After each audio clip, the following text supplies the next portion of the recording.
اللہ تعالیٰ نے ہمیں عقل دیا ہے. عقل کے روح میں ہم اللہ جانتے ہیں کہ اللہ وحدہ لا شریک ہے.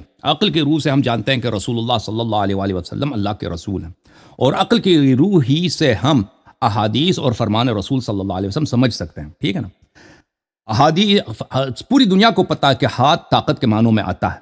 کہ اگر کوئی شخص کہہ دے کہ پاکستان امریکہ کے ہاتھ میں یا پاکستان فوج کے ہاتھ میں یا صوبہ سرحد کے شمالی علاقوں میں وہاں پہ جو شرارتیں ہوتی ہیں وہ اس میں طالبان کا ہاتھ ہے, تو اس میں پتہ چل جاتا ہے کہ اس کا مطلب یہ عضو نہیں ہے. ٹھیک ہے. یہ عقل کی روح سے ہوتا ہے. ان لوگوں کے پاس اسی لیے تو ان کے اپنے جو علماء تھے ان کو جمع یعنی اشاعرہ جو ہوتے ہیں ماتوریدیہ, ان کو انسان کی دائرے میں یا علماء کی دائرے میں یا مسلمین کے دائرے میں حساب ہی نہیں کرتے تھے شروع سے. اب ان لوگوں کے پاس کچھ سعودی عرب کے پیسے آ گئے, یہ دوبارہ مسلمانوں کے اور علماء کے دائرے میں آ گئے, لیکن ان کو تاریخی طور پر کوئی نہ مسلمان مانتا تھا اہل حدیث کو, اور نہ ان کو کوئی ان کو علماء کے دائرے میں سمجھتا تھا. یہ کتاب ہے دفع شبہ تشبیہ بأکف التنزیہ لأبی الفرج ابن الجوزی. یہ سنہ 600 سے پہلے ان کی وفات ہے. یہاں پہ ملاحظہ کریں, یہاں پر صفحہ نمبر 17 میں کہتے ہیں فَلَقَدْ كَسَبْتُمْ هَذَا الْمَذْهَبَ شَنِيعًا قَبِيحًا حَتَّى صَارَ لَا يُقَالُ حَنْبَلِيٌّ إِلَّا مُجَسِّمٌ ثُمَّ زَيَّنْتُمْ مَذْهَبَكُمْ أَيْضًا بِالْعَصَبَةِ لِيَزِيدَ بْنِ مُعَاوِيَہ. کہتے ہیں کہ تم یہ مجسمہ تمہاری حالت کیا ہے. یہ احمد بن حنبل کے اتباع کو, جو اکثر اہل حدیث وہی احمد بن حنبل کے اتباع ہوتے تھے, اور ابن تیمیہ بھی اسی کا تابع ہے, مقلد ہے. تو کہتا ہے کہ ہم تو دنیا میں کسی حنبلی کو دیکھا ہی نہیں ہے. لا یقال حنبلی الا مجسم. دیکھیں یہ تجسیم کا جو ہے کہ یہ لوگ مجسمہ ہیں, یہ ہمارا قول صرف نہیں ہے, یہ پورے عالم اسلام کا قول ہے کہ یہ لوگ مجسمہ ہیں, اللہ تعالیٰ کو جسم سمجھ. یہ اب مجھ سے پوچھتا ہے کہ تجسیم کی آپ تعریف کریں. شیخ صاحب, جسم وہ ہے جس کا ابعاد ثلاثہ, ڈیپتھ ہو اس میں, ہائٹ ہو اور اس میں ویڈتھ ہو, طول ہو, عرض ہو اور عمق ہو, اس کو جسم کہتے ہیں. جب آپ کہتے ہیں نا اللہ کا ہاتھ ہے, اللہ لیٹ جاتا ہے, اللہ بیٹھ جاتا ہے, اللہ چلتا ہے, اللہ پھرتا ہے, اللہ عرش پہ جب بیٹھ جاتا ہے تو عرش اس کے باری پن کی وجہ سے وہ ہو جاتا ہے, اس کی چیخ نکل جاتی ہے.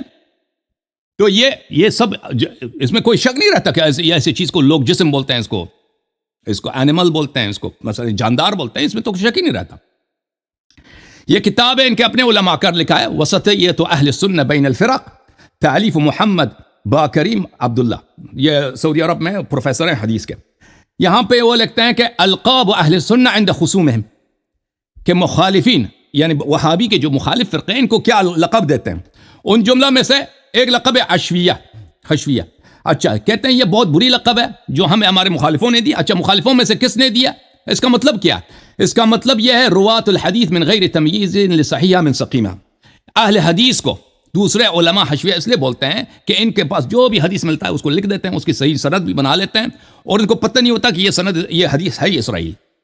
فإن الحشویة انما سموا بذلك لأنهم يحشون الأحاديث التي لا أصل لها في الأحاديث المروية عن رسول الله صلى الله عليه وسلم يدخلونها فيها وليست منها. کہ اہل حدیث وہ چیزیں جو حدیث ہیں ہی نہیں ہیں وہ حدیث میں داخل کرتے ہیں اور کہتے ہیں اس کی صحیح سند ہے جی, تاکہ ان کا عقیدہ بن جائے. اچھا, اس لقب کو کس نے ان لوگوں کو دیا؟ بھلے کہتے ہیں کئی فرقوں نے ہمیں دیا. معتزلہ نے ہمیں حشویہ بولا, اس کے بعد اشاعرہ. کہتے ہیں اشاعرہ, خوب دیکھیں اشاعرہ, فقد تلقوا هذه التركه عن المعتزلة فنزاهم يتابعونهم على ما درجوا عليه من نبذ اهل السنة والاثر بهذا اللقب الجائر. اور پھر اس کا ہی وہ کوٹ کرتا ہے کہ کیوں اشاعرہ ان کے کتب میں ان کے اعلام نے ہمیں حشویہ بولا. ٹھیک ہے نا, کہ ان کو عالم کے دائرے میں کوئی مانتا ہی نہیں تھا ان کے اعلام. اور یہ حدیث جو نقل ان پہ اعتقاد اسماء و صفات کا, مثلا غزالی ہیں, مثلا فخر رازی, ان کو پتہ ہے کہ حدیث موجود ہے, یا تفتازانی, لیکن کوئی اس پہ عقیدہ نہیں رکھتا ہے نا حدیث پر. کہتے ہیں یہ حشویہ, کوئی اس کے پاس سے گزر جاتے ہیں, اس کو ٹچ ہی نہیں کرتے. ملاحظہ کریں, یہ منہج الاشاعرہ فی العقیدہ, تالیف صفر الحوالی. شیخ صفر الحوالی وہابیہ کا بہت بڑا عالم دین ہے سعودی عرب میں, یہ اس کا کتاب ہے. اشاعرہ کے خلاف اس نے کتاب لکھی ہے. یہاں پہ لکھا ہے کہ اشاعرہ ہم الذین کفروا وما لا يزالون يكفرون اتباع السلف. کہتے ہیں اشاعرہ وہی تو ہیں, اشاعرہ ماتوریدیہ, کہ ہمیشہ انہوں نے ہماری تکفیر کی اور ابھی تک ہماری تکفیر کرتے ہیں. بل کفروا کل من قال ان اللہ تعالی موصوف بالعلو. جو بھی کہتا ہے کہ اللہ آسمان میں ہے نا, اللہ آسمان میں دوڑ رہا ہے. بھائی انہوں نے جواب بھی نہیں دیا. بھائی میں نے آپ سے سوال کیا تھا شیخ صاحب, جواب کیوں نہیں دی کہ اللہ دوڑتا بھی ہے؟ دوڑتا بھی ہے آرام سے، ہر والا سپیڈ سے بھی دوڑتا ہے، پھر تک بھی جاتا ہے، پھر ہنستا بھی ہے، اور ان چاروں کے اسباب ہمیشہ دنیا میں بکثرت موجود ہے. تو آپ کا رب بیک وقت یہ سب کر رہا ہوتا ہے نا، تکا بھی ہو اور فل اسپیڈ سے بھی دوڑ رہا ہے، پھر جب فل اسپیڈ سے دوڑ رہا ہے تو آرام سے کیسے دوڑتا ہے وہ، یہ ہمیں بتائیں. اور مختلف ڈائریکشن میں، کیونکہ وہ کہتا ہے میں بندے کی طرف دوڑ رہا ہوں نا، بندہ تو کوئی امریکہ میں مسجد کی طرف جا رہا ہے، کوئی تو چائنا میں، تو بیک وقت وہ مختلف ڈائریکشن میں دوڑ کیسے رہا نا، یہ بھی بتا دینا ہمیں، ٹھیک ہے نا. اچھا، اور اس کو اتنا تھک گیا بیچارہ، تو ہم اس کے بعد ہم مسجد جانا بند کریں تاکہ وہ دوڑ اس کو بھی آرام ملے. وَحَسْبُكَ تَكْفِيرُهُمْ وَاجْتِهَادُهُمْ لِشَيْخِ الْإِسْلَامِ، کہتا ہے یہ دیکھ لو بھائی، انہوں نے ہمارے شیخ الاسلام ابن تیمیہ کو انہوں نے تکفیر کر دی، حد ہو گئی بھائی. فَيَا عَجَبَ لِهَؤُلَاءِ قَوْمٍ يُكَفِّرُونَهُ ثُمَّ يَدْعُونَ أَنَّهُمْ وَإِيَّاهُ عَلَى مَذْهَبٍ واحد. کہتے ہیں کہ یا عجب اشاعرہ اور ماتریدیہ سے کہ ہماری تکفیر بھی کرتے ہو اور پھر کہتے ہیں ہماری مذہب ایک ہے.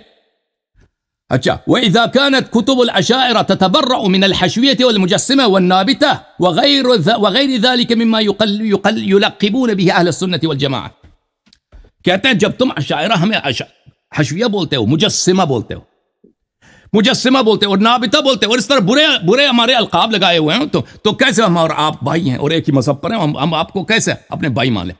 تو عرض یہ ہے، اور اس کے مقابلے میں بہت زیادہ اپنی تصریحات ہیں ان کے اپنے کتب میں کہ اہل اسلام کے نزدیک یہ لوگ کافر ہیں. انہوں نے خود اپنی کتابوں میں یہ مجسمہ ہے، انہوں نے اپنے ان کے مشائخ نے خود اعتراف کی ہوئی ہے کہ عالم اسلام کے اکابر ان کو مجسمہ مانتے ہیں، ان کو حشویہ مانتے ہیں، کہ انہوں نے غلط احادیث کتب میں داخل کی ہے اور اللہ تعالیٰ کو بالکل کیا بنا دیا، وہ جیسے کرشنا ہے آسمان میں.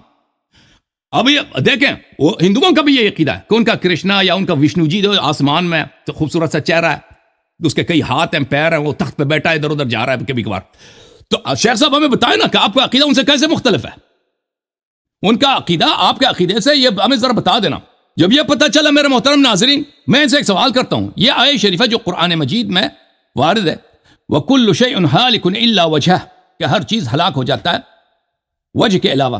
اگر آپ اس میں تعویل نہیں کرتے، شیخ صاحب میری طرف دیکھو ذرا، اگر اس میں تعویل نہیں کرتے کہ ہر چیز ہلاک ہو جاتا ہے سوائے اس کے چہرے کے، اللہ کے چہرہ بھی ہے نا، تو اس کا مطلب ہے کہ چہرے کے علاوہ اس کے سر کے بال جو ہیں، وہ کان وغیرہ، ٹھیک ہے نا، گردن سے نیچے سب ختم، قیامت سے پہلے وہ بالکل اس کا سر رہ جاتا ہے، ٹھیک ہے نا.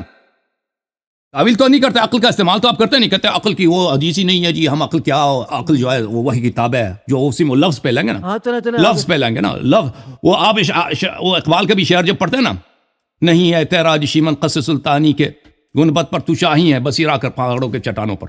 تو آپ یہی سوچتے ہوں گے کہ وہ جو اقبال بھی جو پاکستانیوں کو کیا سمجھ رہا تھا کہ یہ پرندے ہیں بھائی، یہ پرندے ہیں، ٹھیک ہے نا. اب کوئی عاقل اس میں شک ہی نہیں کرتا کہ اقبال کہتا ہے تو شاہی، اس سے مراد یہ نہیں کہ پرندے ہیں بھائی، یہ جا کے پٹھانوں وہ پہاڑوں پہ جا کے ادھر پرواز کرنے کی کوشش کریں، سب کو پتہ ہے. لیکن یہ اس کو لفظ میں اور نہیں اس میں مجاز ہے ہی نہیں جی، یہ لفظ کیا کہہ رہا ہے وہی ہے بھائی مراد، ٹھیک. وہ تو سب کو پتہ ہے جب عقل ہی نہیں ہے، ٹھیک ہے. جب عقل سے آپ نے خدا کہ عقل میں ہم عقل کا استعمال، وہ عقل کے لیے کوئی حدیث ہی نقل نہیں کی ان لوگوں نے کہ رسول صلی اللہ علیہ وسلم نے پورے اپنے حیات میں عقل کی کبھی تعریف ہی نہیں کی جی، ٹھیک ہے نا، تاکہ جان ہی چھوٹ جائے عقل سے. صحیح ہے.